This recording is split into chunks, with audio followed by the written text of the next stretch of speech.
അപ്പോൾ ഇത്രയും നേരം നമ്മൾ ശുഭകരമായ സങ്കടം തോന്നുന്ന വാർത്തകളിലൂടെയാണ് കടന്നുപോയത്. ഇനി നമുക്ക് ഒരു ശുഭവാർത്തയിലേക്ക് കടക്കാം എന്ന് തോന്നുന്നു. പ്രതീക്ഷ നൽകുന്ന വാർത്തയാണത്.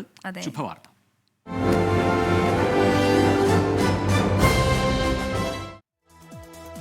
നീതി ആയോഗിന്റെ സുസ്ഥിര വികസന ലക്ഷ്യ സൂചികയിൽ കേരളം വീണ്ടും ഒന്നാമത്. 100-ൽ 79 പോയിന്റുമായി കേരളവും ഉത്തരാഖണ്ഡും ഒന്നാം സ്ഥാനം പങ്കിട്ടു. തുടർച്ചയായ 4ാം തവണയാണ് സംസ്ഥാനം പട്ടികയിൽ ഒന്നാം സ്ഥാനത്തെത്തുന്നത് എന്നത് ഏറ്റവും ശ്രദ്ധേയമായ കാര്യം.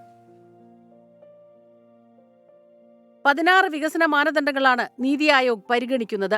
ദാരിദ്ര്യ നിർമ്മാർജ്ജനം, മെച്ചപ്പെട്ട തൊഴിൽ നിലവാരം, വിദ്യാഭ്യാസം, ഊർജം തുടങ്ങിയ മേഖലകളിൽ കേരളം മുന്നിലാണ്. ഇത്തവണ 100-ൽ 79 പോയിന്റാണ് കേരളം നേടിയത്. തമിഴ്നാട് 78 പോയിന്റും 79 പോയിന്റുമായി ഉത്തരാഖണ്ഡും ഒന്നാം സ്ഥാനത്തെത്തി. തമിഴ്നാട് 78 പോയിന്റും ഗോവ 77 പോയിന്റും നേടി 2-3 സ്ഥാനത്തെത്തി. ബീഹാറാണ് ഏറ്റവും പിന്നിൽ, 57 പോയിന്റ്. 71 പോയിന്റാണ് ഈ വർഷത്തെ ദേശീയ ശരാശരി. സാമൂഹിക സാമ്പത്തിക പാരിസ്ഥിതിക മാനദണ്ഡങ്ങൾ പ്രകാരം സൂചിക 2018-19 മുതലാണ് നീതി ആയോഗ് പ്രസിദ്ധീകരിച്ചു തുടങ്ങിയത്. സാമൂഹിക സാമ്പത്തിക പാരിസ്ഥിതിക മാനദണ്ഡങ്ങൾ പ്രകാരം 2018-19 മുതലാണ് നീതി ആയോഗ് സൂചിക പ്രസിദ്ധീകരിച്ചു തുടങ്ങിയത്.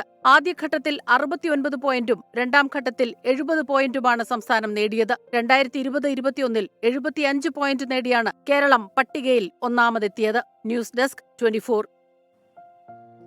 അപ്പോൾ കേരളത്തെ സംബന്ധിച്ചത് സന്തോഷകരമായിട്ടുള്ള ഒരു റിപ്പോർട്ടാണ് ഇപ്പോൾ പുറത്തു വന്നിരിക്കുന്നത്. ദിബിൻ ബി ചോദിക്കുന്നുണ്ട്, ജോയി ചേട്ടന്റെ ന്യൂസ് കാണിക്കുന്നത്. ഇപ്പോൾ ജോയിക്കായിട്ടുള്ള തിരച്ചിൽ അവിടെ നടന്നുകൊണ്ടിരിക്കുകയാണ്. അതിൽ കൂടുതൽ അപ്ഡേഷൻസ് വരുന്ന മുറയ്ക്ക് ഞങ്ങളത് പ്രേക്ഷകരിലേക്ക് എത്തിക്കുന്നതായിരിക്കും.